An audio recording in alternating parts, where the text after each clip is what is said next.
I have to address the elephant in the room and let y'all know what's going on as far as the future of the podcast. Now, my children do not listen. So if you hear one of my kids screaming in the background, they just playing toys and they are loud. So you probably will hear them. But anyway, as I said, let's get to, the elephant in the room, which has been Ray, aka Darkland Ray, aka Ray the Dragoon, my homie. She hasn't been on the pod. Now, at the beginning of May, Ray told me basically she was going to like a concert or something like that, and she was gonna miss a week from the pod. So I'm like, okay, well, it don't matter. Uh, I got enough expertise and enough, entertainment value that I can do the pod myself. So I did the ChronoNexus Live where I streamed on Twitch playing Pac-Man, and at the same time I was streaming, I was recording the pod. So I did that, and then, I said I want somebody to bounce ideas off. Then I brought in Illicit Therapy to do 2 episodes, 9 and 10, and that was cool or whatever. So basically, what I'm saying is, like, I'm not the kind of person that's gonna be like, nah, I need you or something like that. Like, nah, like, if you want to take some time off, do your thing. So she told me, all right, I'm gonna take a week off. Boom. Then later on, I can't remember if it was later that day, she told me that she was taking a week off to go to a concert, or it was the next day or whatever. But she hit me and was like, basically, I'm gonna need next week off too. I got something going on. But that week was Mother's Day. So I said, yeah, that's cool, because I probably wasn't going to record a Mother's Day pod anyway, which I didn't. So I was like, I'm probably not going to record a pod on a holiday anyway. So, do your thing. Like, you could take the next 2 weeks off, whatever, cool. See you when you get back. Have fun. So from that point on, the beginning of May up until now, which we are at the midway point of June, I haven't heard anything from Ray. Like, it's been deafening, like zero, like to the point where, I'm genuinely worried, about her well-being. Now I understand that sometimes people get overwhelmed with social media, or they go through things in their life where, they just go dark on social media. They just need to log out and recalibrate and everything like that. So it's cool, right? But it's just like, as somebody you cool with, like as somebody that you consider a friend, like I would just like to know that she's alive. You understand what I'm saying? Like, just like some form of communication would be like super dope. But like I said, since the beginning of May, I haven't heard anything from her. Like, I've inboxed her, I've tried to get in contact with her. It's just no updates on her page, no updates on, Instagram, TikTok, Twitter, like anything. It's like she's completely gone dark. So, in saying that, I hope for the best. I'm praying for her. I'm praying for her family and her children. I hope that she's okay, and I hope that she's somewhere, just recalibrating, being happy and really, just being okay, because I actually am worried, for her safety. You never want to just not hear from one of your friends for a month and a half. Like, that's a long time to not know if somebody exists. So, like I said, I'm praying for her. I hope everything's okay. And, I just feel like, I just hope she's okay, But even in saying that, like, life goes on, man. When I created this podcast, I had an idea, I had a vision of what I wanted to do and things that I wanted to accomplish. And, so I'm not going to allow that to, stop what I have going on. Like, I have to continue to execute on my vision.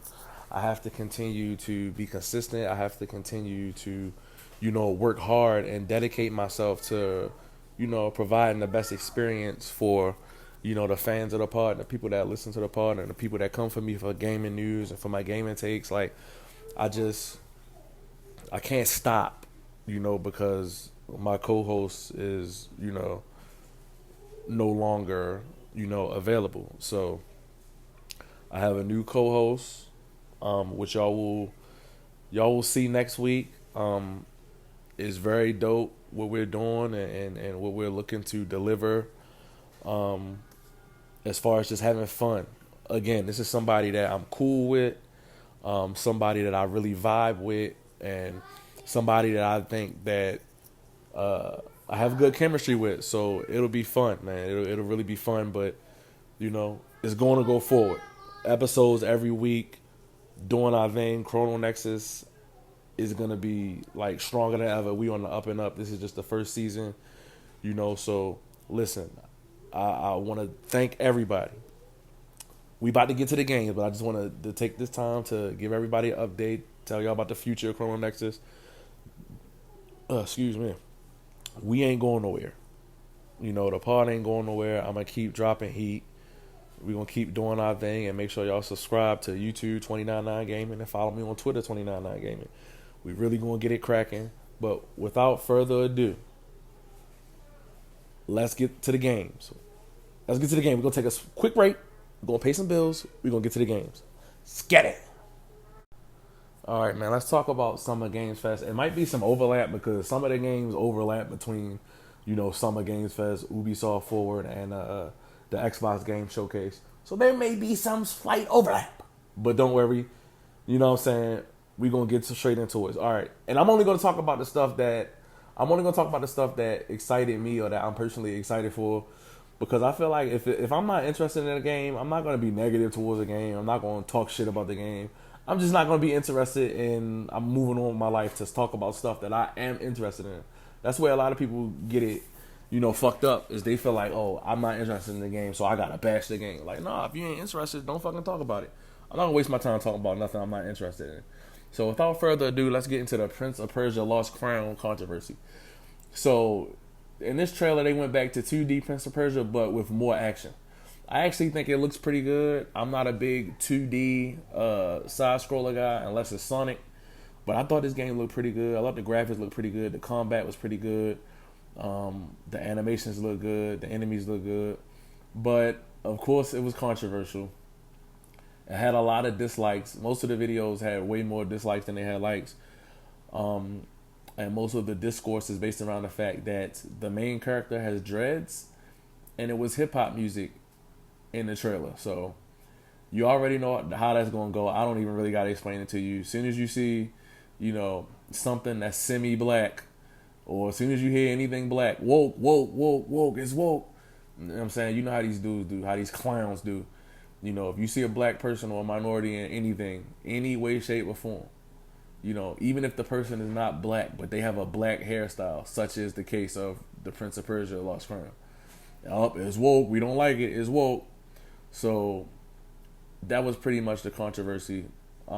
Pretty stupid, but then again, you have to understand how social media works, right? You see anything black or minority or women-led, it's woke, and people are going to try to boycott it, obviously, because the times we live in. I'm not going to get into politics because, my podcast is not a political podcast. I'm not going to get into politics and racism and all that. Most people that listen to my podcast are smart enough to discern the two and understand, how the world works. So that was that controversy. But me, I'm going to support the game 100%. Even though I don't even really vibe with 2D side-scrolling game, I'm going to support it just because it looks good.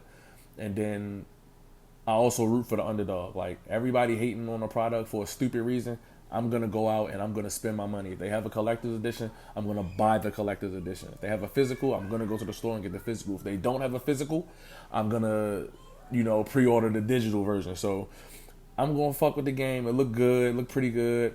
I also saw people saying that, oh, we want a 3D Prince of Persia. And how many times have they fucked up a 3D Prince of Persia? There hasn't been a good one. All right, the Sands of the Time was closest, and to me, that game was mid. So I truly don't care about no 3D Prince of Persia. I really don't care about Prince of Persia at all as a franchise, but I'm going to support this game just because people, are hating it due to stupid reasons. So moving on, Summer Games Fest, they dropped that Mortal Kombat 1 gameplay. And the only problem I had with the game is that graphically the game looks like, a base Xbox One or PS4 game. Based on the gameplay they've shown. Now, game developers typically do polishing in the last 6 to 8 months of release, so I'm assuming, that this game, what they showed was an earlier build, like an old build of it. So I'm assuming they're going to clean it up. Because as we've seen with stuff like Starfield, and I'm going to get into that later, when they first showed Starfield, it didn't look good at all. But when they recently showed it at the Xbox Showcase, it looked amazing. So clearly they took a lot of time to polish up the game. Mortal Kombat drops in 2 months, so I'm sure they'll polish it up and it'll look better in person. But just from what they showed, it didn't really look that good graphically. The gameplay, it looked great. It looked great. It's basically a Mortal Kombat tag tournament, but the cameo fighters, who are your tag fighters, you can't use them. You can't control them, but you have commands where they can come out and assist, or they can come out and help you set up a combo, or you can get a wall bounce using them. So there's a lot of different mechanics revolving around a cameo fighter. So I think it's an interesting system. We know Mortal Kombat is going to have a story. They've always had the best story of any fighting game. So we know the story is going to be great. We know the gameplay is going to be great. Liu Kang is my main. So I'm happy. I'm satisfied. But I wonder how people are going to take it. How are Jax fans taking it, being as though he's only a cameo fighter and you can't use him? What about Sonya Blade? Are y'all upset, or is it cool just because it's Mortal Kombat and y'all gonna fuck with it anyway? Or something I thought about is, what if NetherRealm takes the cameo fighters, right, and they charge you for the cameo fighters to use on the regular roster? I don't look. That's something you can't put anything past these video game companies nowadays. So I wouldn't be shocked to see, oh yeah, we got Sonya and Jax as cameo fighters, but if y'all want to buy them for $5 a piece in 3 months, y'all can buy them and use them on the regular roster. So, we'll see. But Mortal Kombat 1 looking really good, man. This is the year of the fighting games, man. Seriously, man. Street Fighter 6 is a banger. Tekken 8 is probably coming out this year. And plus, you got Mortal Kombat in September. So, look, this is the year, man, for the fighters. And Mortal Kombat looks good. Remnant 2. Now, I've never played Remnant 1. At all, so don't cook me up when y'all hear this, but I never played Remnant 1, so I don't know how big or small the franchise is or whatever, or how well the game did. But looking at the Remnant 2 gameplay, I was like, okay, this kind of looks like Outriders.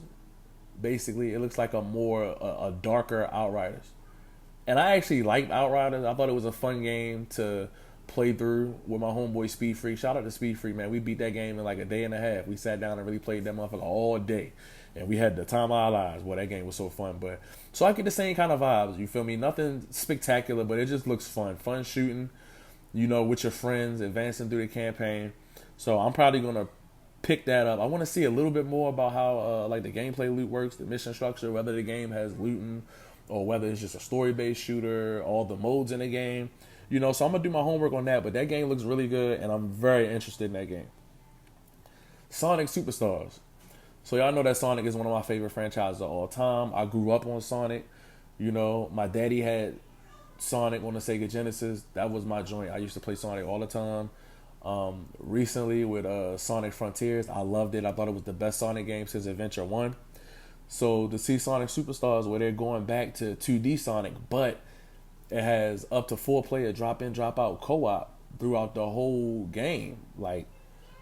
That was interesting. This game didn't leak or anything, so this caught me off guard, man. I didn't know that they would drop another Sonic game so soon, because you got Sonic Origins Plus, which comes out here in June, which is not a new Sonic game, but you get what I'm saying. You got Frontiers and then Origin Plus right now, and they're going to drop another one this year in the fall, so caught me off guard, but it looks good, man. Just imagine Sonic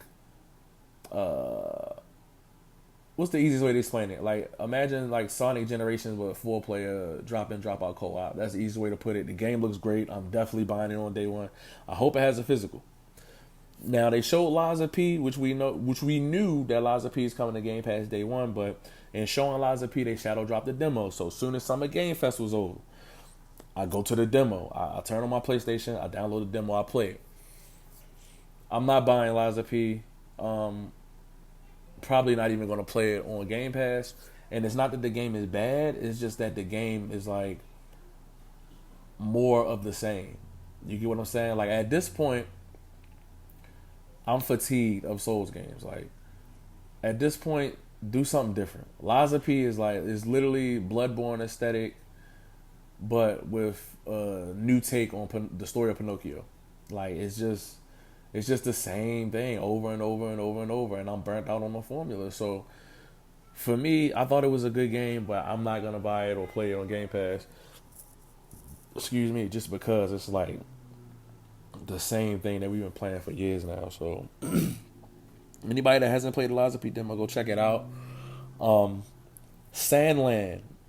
Now Sandland is a new game which is, by the artwork and everything, the direction is done by Akira Toriyama, which if you've ever watched Dragon Ball Z, you know the aesthetic. So I don't know too much about this game. They showed the gameplay. It looks good. It looks like an open world, desert type game with some vehicle combat and some combat on foot. The aesthetic is really beautiful, really cute. The typical Akira Toriyama style. Looks really good. Graphics look really good. I'm gonna stay tuned for this one because I want to see more of it. But just with that art style alone, this is probably gonna be a day one buy for me. So that was a good surprise too. New IPs, man. New IPs. New IP, my body, please. You feel me? Now, Alan Wake 2. Alan Wake 2. I sour on this game, and don't judge me because the game will not have a physical. This game is going to be digital only, at least when it launches. I'm pretty sure they'll come out with a physical maybe a year later or down the line or something. But Alan Wake 2 is digital only, so I don't know if I'm buying this day one, man, honestly. But the game looks immaculate. The graphics look immaculate. It reminds me of Resident Evil 4 Remake and just like the movement, like how the character was moving and like with the flashlight and everything. Like how she was holding it, it just gave me that Resident Evil 4 Remake aesthetic. But it still has that Alan Wake gameplay where you have to burn off the demonic energy, the darkness, off the enemy before you can blaze them. So it looked really good, man. The gunplay looked really good. I'm sure it's going to be a really good game and a really good evolution for the next step in the series of Alan Wake. A lot of people have been waiting for it. I just recently beat the first Alan Wake, and I thought it was cool. I had small issues with the game, but I thought the game was pretty good, man, and well worth a sequel. So Alan Wake 2 looks to be good, great continuation. So I'm excited to play that eventually when I get around to it. The end of this year is so stacked with games, but definitely gonna check that out. But I'm gonna wait and see if they're gonna drop a physical because I don't like buying my games digital because digital games hold zero value. So there's that. Now, Pal World. Apparently, this is a PC game that people have known about for a long time. I'm not a PC gamer. I only use my computer for like emulation of like Dreamcast games and like old games and stuff like that. So I'm not really a PC gamer. So this is my first time ever hearing about this game. But basically, Pal World is the Pokemon game we've always asked for. This game is Pokemon with guns. Like imagine you go out into the field, right? You catch a Pikachu, and then you give the Pikachu a submachine gun, and then you pull out your submachine gun, and y'all both blasting at a Mewtwo trying to kill it. That's Pal World. I don't need to say anything else. Whenever this game comes to console, day one my body. Like, it's nothing to talk about. Whenever this game comes to console, day one my body. I'm buying it, and I'm playing it. Game looks amazing. It looks better than any Pokemon game that's been released in, a decade. Like, literally. So that's dope. Spider-Man 2, they showed us some concept art for it. They announced the collector's edition. And they talked about the game. We already talked about this game at the PlayStation Showcase. So it's not too much I can go into detail with here. But The statue that comes with the collector's edition looks very good. I'm gonna try to get my hands on it Friday morning. Hopefully, everybody in the bots don't scalp it up and it's sold out the minute that it goes live, and I can't get it into my cart. But even so, I'm still gonna get the game, and I'll probably buy 2 copies of the game. I'm just a Spider-Man fan like that. I love Spider-Man, so obviously I'm super excited for this game. The only thing about this game, I know they're gonna polish up the graphics and stuff. My only thing about this game is I hope that they can get co-op in there at some point down the line. Like, I know it's not launching with co-op. They obviously said they focus on the story. They have no plans for co-op. But it would be nice if, 2 years down the line, right, they say, okay, we have this new mode of Spider-Man 2 where it's going to be, maybe they put a horde mode in the game. Or maybe they let you do untethered co-op and swing around the city and just, explore and do like hideouts and stuff with your friend. Like, just even something like that in co-op between Peter and Miles would be extra dope. Like, extra dope. That's the only thing. I hope they really do that. But even if they don't, they just focus on the story. Look, we know Insomniac. It really ain't too much to talk about. We know they're going to deliver. We know they're going to put out an excellent product. We know the game is going to be good. We know it's going to review well. We know it's going to be polished. So it ain't too much to talk about, man, when it comes to Spider-Man. Y'all know the vibes, man. October 20th, man. Day one, my body. I want that collector's edition. So everybody that's listening to this, please stay off the internet at 9 o'clock in the morning on Friday so I can get my collector's edition, please. And that's pretty much that with Spider-Man. Like a Dragon, Man Who Erased His Name, a.k.a. Yakuza. Man Who Erased His Name. Alright, so we're back to using Kaz, a.k.a. OG-san. Listen, I don't like turn-based games, so I'm excited. Super excited for this game. We finally get back to Kaz whooping ass, and he's got all these different spy abilities because apparently this is Kaz off the grid, with a new identity, after the events of Yakuza 6. So I'm really interested to see how that story plays out, see what he's been up to since Yakuza 6, and really see these new abilities because the dude looks like straight espionage badass. Like, you feel me? No kizzy. Like, dude is using all types of spy, like, what you call them? Like, gadgets and stuff, whipping ass on the streets. This is a really unique take. And I still got to play Like a Dragon. I still got to get Like a Dragon. I'm sorry. I haven't had a chance to get it yet. Like a Dragon Ishin, by the way. I haven't had a chance. I've been so busy, but I'm going to get the game and I'm going to play it before The Man Who Erased His Name comes out. Super excited for this game. Again, another joint that's coming this year. And this year is just stacked. This might be the best year ever for gaming, but that's a topic for another pod. Maybe next pod, me and my new co-host will go into that, and I think it'll be a unique take, But moving along, Immortals of Avium. Immortals of Avium is a first-person shooter, but magic. And it drops next month, July 20th, a day after my birthday. Shout out to the Cancer Gang. Courtesy of EA.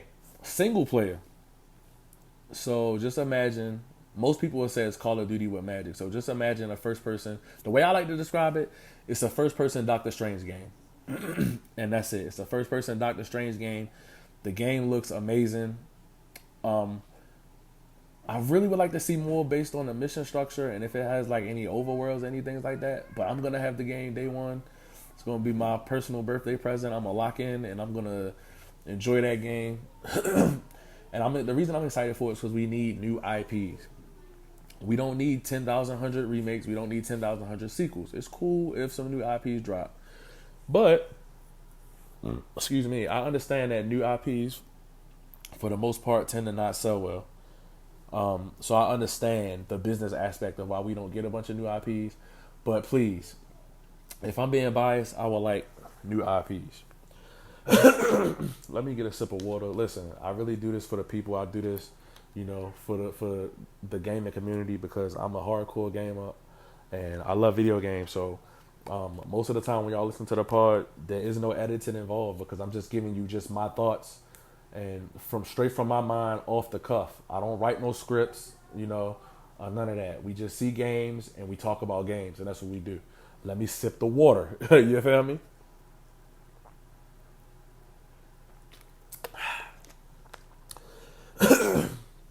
All right, so moving along. Immortals of Avium is a I can't even talk. Immortals of Avium is a day one. They ended Summer Games Fest with Final Fantasy VII Rebirth. Now, personally, I didn't think they would show off anything from this game until Final Fantasy 16 released, because I didn't think they wanted like the overlap and promotion. But they ended the showcase with this game, gameplay, story. They gave us a release window. Said it's coming early 2024, which is a good date because I never understood why they wanted to release two major Final Fantasy games in the same year anyway. So it's coming early 2024. It looks good. Again, if you play Final Fantasy VII Remake, you know what to expect. This is more of the same with a couple new mechanics, new party members, bigger story, bigger stakes. Next gen PS5 exclusive, putting that SSD to work. So I expect it to have no loading. You know what I'm saying? I expect it to have that dual sense trigger support, which is wonderful. The immersion, it looked really good, man. And again, I'm surprised they ended the showcase with this, but it was very welcome, man, because we've been waiting for this game. We've been waiting on more information for this game. Final Fantasy VII Rebirth is dropping, man. I might have to go back and play Crisis Core again, man, because I'm getting too excited just thinking about it. But we got that Final Fantasy 16 coming out this month in June, and it's a great time to be a Final Fantasy fan. It's a great time to be a JRPG fan, right? If you are a JRPG fan, you are eating good right now. You are at the buffet, stuffed. You dig what I'm saying? But that was Summer Games Fest. Now let's get to the stuff that I was excited about at the Xbox Game Showcase. They started off the showcase with Avowed. Now, a lot of people were talking about how it looked graphically. And I even said I think the game looks bad. I think they look terrible graphically. But then one of my friends, I don't remember who it was. It might have been JD. Shout out to my boy JD. But they said, well, when they first showed Starfield, it didn't really look that good either. But then they took the next year to polish it. And that got me to thinking, and it really opened my mind. Like, okay, they showing Avowed gameplay for the first time, and it doesn't come out until 2024. They didn't give us like a date. They didn't say spring or summer anything. So we know it's coming out in 2024. It can come out at any point. So you know what? I'm gonna lay off of Avowed because they have a lot of time to polish it and make it look better. But this game basically looks like, it kind of reminded me of like Skyrim, but on a smaller scale. Like Skyrim, but like the size of the Outer Worlds. You understand what I'm saying? So that first person Western RPG flavor, the combat, got the swords in there, the magic. It just looks like a good Western RPG adventure. So I'll definitely be trying it out on Game Pass. I'm not gonna lie to you and sit here and say, yo, I'm super excited for Avowed day one my body. I got it. Like, nah. For me, it's like, okay, it looks cool, and I'll check it out when it comes to Game Pass. That was really it with Avowed. Next, they showed 33 Immortals. Now, 33 Immortals is a 33-player roguelike. Mind blowing. Like, I couldn't even like conceptualize having 33 players in a roguelike. Like, it basically, imagine you playing Hades, but you playing with 32 other people. Like, that's crazy to me. Like, I really have to see how the game works, because like if you have 33 people, a boss shouldn't be that hard to beat, right? Or are they gonna scale it to the point where the boss is super like, it's just a lot of questions I have about this game. But this game looks really good, interesting, very interesting, and I'm definitely gonna check it out because the concept is just like never seen anything like it, and that's what we need more of in the video game industry. Like, just more innovative ideas. So definitely gonna check that out. Star Wars Outlaws. Now, they showed CGI for this game, and they said, later on in the week we'll talk about it. We'll show the gameplay at Ubisoft Forward event. So fast forward, I said we was gonna talk about the Ubisoft Forward event, but we're actually not. This is the only game at the Ubisoft Forward event that I was actually excited to see. All the rest of the stuff look, you know, kind of mid, rest of it, except for Assassin's Creed, which is back to the not first person, which is back to like the first three Assassin's Creed games type of style, and it's smaller in scale, more focused, but it's Assassin's Creed. If you ever played Assassin's Creed, you played Assassin's Creed, so it's not much to talk about there. But Star Wars Outlaws, man, this looks like a Star Wars game that we've all imagined. Like, it's open world, story focus, so it does have a focused story. Single player, you got third person shooting combat. She had a lot of peripherals. The main character, a lot of things she could do. One enemy had a shield. She threw something electric at the enemy to deactivate the shield, and then she shot the shit out of his ass. So the combat is looking really good. And then they showed her being chased. She's running through the environment, hops on the ship, and then pilots the ship from the ground to space. No loading, just straight forward to space. And then when she gets into space, she gets into dogfights. And the game just looks so incredible. Like, this game right here, I think this is the perfect game to stand next to Jedi Survivor, because it's two different. One of them, you got Souls-like, hack and slash parrying. And then the other, third-person shooter, open world with the dogfights. Seamless travel between planets. So that looked really, really, really good. And I'm not even a Star Wars guy. I don't like Star Wars movies or anything like that. I'm not a Star Wars fan. But I'm excited for this game, man. This game is going to be really good. Gami Path of the Goddess. This game looked like...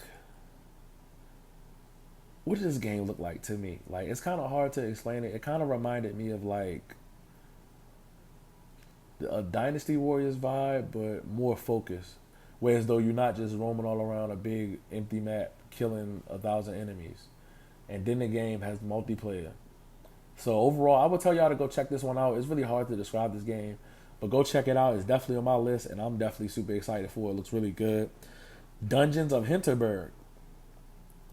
A new dungeon crawler.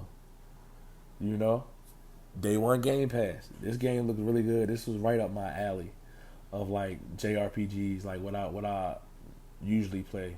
JRPGs are my favorite genre of gaming. Y'all obviously know that if you hear listening to the podcast. I mean, it's called ChronoNexus, two of the greatest JRPGs to ever, grace this earth. But Dungeons of Hinterberg looks more like, that. It just looks good. Dungeon crawler, you get in there, level up. I'm not too sure about the story. Excuse me, guys. I do have allergies, so my allergies are going to act up the whole pod. That's just the way it goes. It's early in the day, so, the pollen is fluctuating and populating the air and all those good things, but bear with me, y'all. Dungeons of Hinterberg, like I said, it looks really good. Again, go check it out. If you're interested, or even if you're not, just go check it out and see if it's something that you would want to play. Definitely something I want to play, and we need more of these new IPs, man. Anytime it's a new IP, I gotta check it out. Y'all know I stand super hard for indie games and just new IP that are deserving of a good look. So, shit, check it out, man. Support these games, man. We got to. Clockwork Revolution, new IP coming from Xbox. Or you know what? I can't even remember. I don't want to spread misinformation. I can't remember if this was an actual Xbox exclusive game. I don't remember who was. I think it is an Xbox exclusive game and a first party game at that. If I'm wrong, I'm sure somebody will tell me. But this game basically is BioShock. Nothing to talk about. Like, nothing to talk about there. It looks basically like 1-to-1 of BioShock. Not 1-to-1, but I don't want to say that. That's kind of disrespectful. It's not a 1-to-1, but it looks obviously inspired by BioShock. So if you like BioShock, you're probably going to fuck with this game heavy. I'm definitely interested in it. Can't wait to see more from it. Now, Fable. Again, more controversy. Now, with Fable, they showed it was mostly in-game engine, which isn't gameplay, but then they did have like 5 seconds of gameplay in there. And I thought it looked pretty good. I thought it looked pretty good. I thought the graphics looked really good. But then you have losers, right? You have the fake woke losers on the internet who wants to say, "Oh, the woman character looks like a man. This is woke. This is nasty. This is pandering." Shut the fuck up, okay? And I'm gonna say that from the bottom of my heart. Shut the fuck up. Everything y'all see a fucking woman in is not woke or pandering. Women can't have games. Women can't have significant portions of game or be leads in games. Now, even in Fable, this game has been rumored to have a character creator for years, right? But even if it doesn't, throughout Fable, you build your character up and you customize your character to the way that you want it. So even if so, everybody's character is not going to look like that. And let's say everybody's character did look like that. Relatively speaking, everybody isn't a fucking 10 out of 10 beauty queen. There are people who, I'm not saying personally it is, but there are people who are unattractive on this earth or who don't have the ideal beautiful face. Like, so unattractive people don't deserve to be characters in games. Like, dude, just shut the fuck up. I'm tired of y'all fake woke guys that just want to bash everything everything that women are involved in. Like, if you hate women, keep that shit to yourself. Like, you know what I'm saying? Don't go on the internet making dumbass takes because you hate women or because you're lonely and you have a resentment for women or because you grew up and you went through things in your life that caused a resentment for women. We all go through shit, but respect women, please. And if you don't respect women, shut the fuck up. That's all I got to say about that. But anyway, Fable reboot. Playground Games look like they're doing a good job. A lot of people were skeptical because they felt like, okay, this studio is only known for driving games, right? This studio is only known for Forza. So how are they just going to turn around and do RPG? Looks like they're doing a fine, damn good job to me. So listen, stop judging everything before it comes out, right? We can't have an accurate depiction of what the game is going to be before we actually see full-on gameplay. So far the game looks good. Let's keep it at that. Like, it really ain't nothing to talk about. Just Ant. So Just Ant looks like, it kind of gave me vibes of like Tachia or Tashia. You pronounce it either one of the ways. I'm going to say Tachia because that's how it's spelled, but it could be Tashia, but either way. Like, the graphics kind of look like Tashia, like a more grown Tashia, but the game is a puzzle game with, what's the goddamn word I'm looking for? Platform. It's a platform puzzle game. It looks really good. The atmosphere looks good. The music sounded good. The graphics look good. Just the whole vibe of it was just like super chill. So I'm sure that's something that I'm going to stream and really have fun with and chill with my viewers and my community on. So that game looked really good. Dropping day one in Game Pass. I can't wait for it. Definitely going to play it. Payday 3. You've played Payday 1 and 2. You know what to expect. Payday 3 launching. Now, as soon as I seen this trailer, I said, Payday is a franchise that would surely benefit from launching day one on Game Pass to keep the game alive. And that's exactly what happened. Payday 3 is launching day one on Game Pass. This game looks like the previous Paydays, but the environments are more open-ended.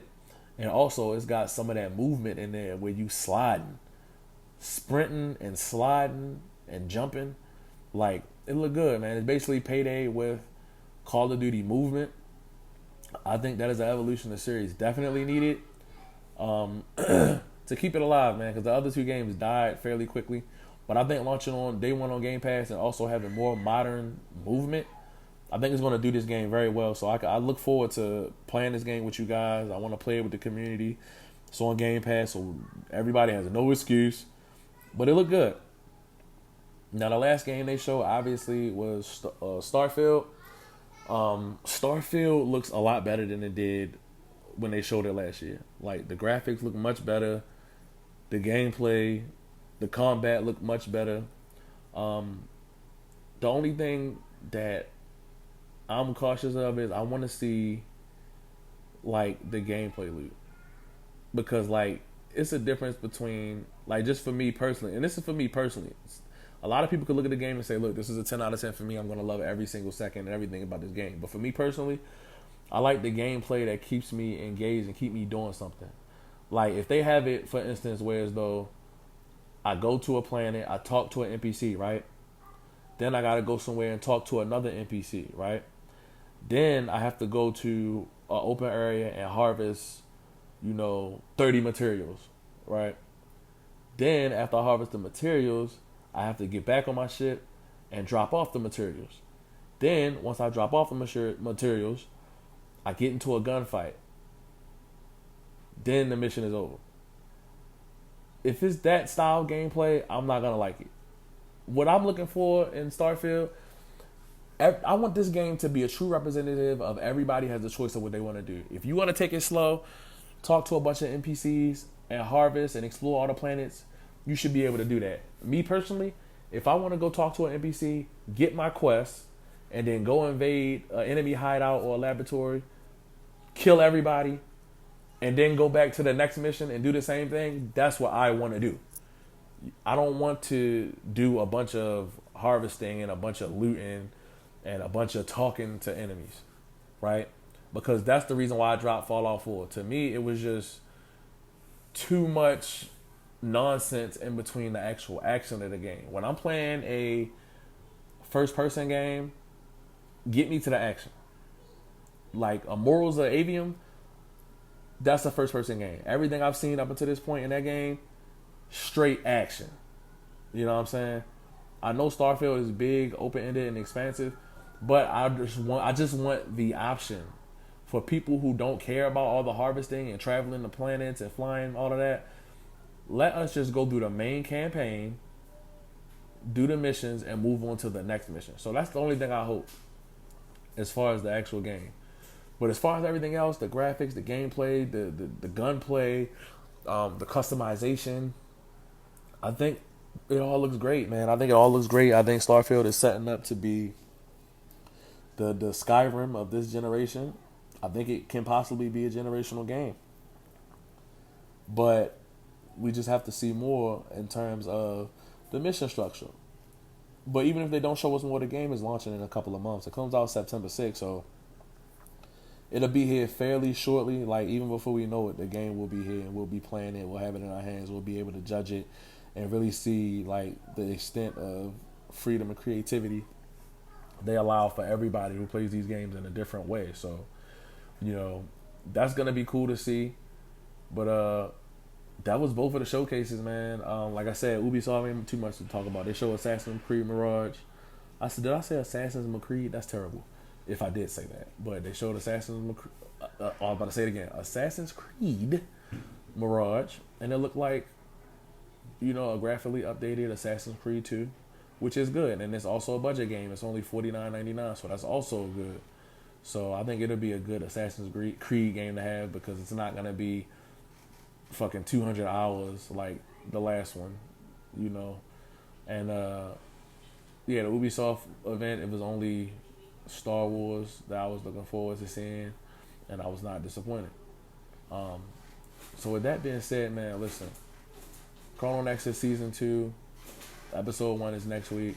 Y'all will get to meet my new co-host. Y'all will get to, see the new vibes and experience the next evolution of the podcast. We're going to be doing different things to get the community involved, to build this beautiful community that I'm a part of and that I want to harvest because, that's what we do it for, man. We do it for the people, and we want to provide unbiased gaming news free of, influence and just straight off the top of our head, like speaking from the heart, because that's what it's about, man. With that being said, I ain't going to hold y'all too much longer. Thank you for being a part of Season 1. Thank you for enjoying Season 1. I'm very proud of what we were able to accomplish in Season 1. Now let's turn it up a notch to Season 2, man. Listen, make sure y'all share every episode. If y'all could share, I would appreciate it. If y'all could like it, if y'all could go on Spotify and drop 5 stars on it, put a comment telling me what you liked about the podcast, I appreciate it, man. Thank y'all for the continued support. It's your boy 299 Gaming. As long as I got a breath, the pod is gonna run. Period. You know what I'm saying? Shout out to everybody that support. Look, go play some games. Right now I'm playing Street Fighter 6 and I'm playing Diablo 4. Having a good time. Find you something that you like to play and play it. Do that. Take your mind off of things. Make sure you have fun. Make sure you get some free time to yourself. and make sure you got some time to decompress and really enjoy life, because it ain't promised, man. With that being said, man, shout out to the 299 gang.